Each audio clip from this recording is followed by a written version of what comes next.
A couple of quick handheld words then about this Veeniix V11PRO. I've just tried to bring it just in the hover here. You'll see it's quite windy. It's pretty windy, so I was just going to pop it into the hover and see what it was like. So first thing, 2 SD cards. It says both of them need format. Oh, I've tried two need formatting, and it just won't read them. It won't read the cards. And I pulled the sticks in to take off as the manual suggests, and it just didn't spin the motors.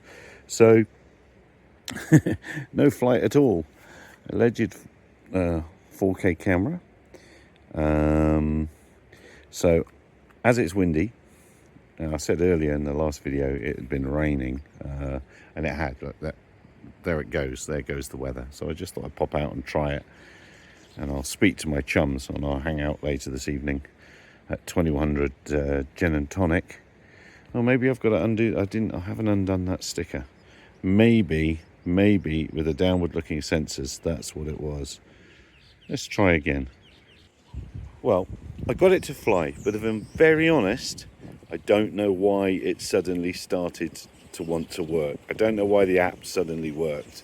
So that makes me nervous. I've got a little tiny bit of footage. I'll put this on the end of this, but this won't be doing things justice. But it really is windy. I wasn't sure why it was flying. The controller, in the little time I've been out here, is already down at like sub 60%. So that was going flat really fast. So time to give it another charge. Come out when it's not windy.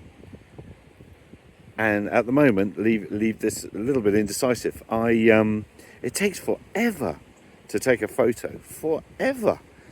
So for mapping purposes, it just, well, right now, and that's what I want to try and use it for. They sent me the V11PRO because they wanted to send me the smaller one to this, and I said, well, I want to try and make a map and do it for some projects, stuff that you know, our sort of people would find useful, and see if it would work, and we will get there.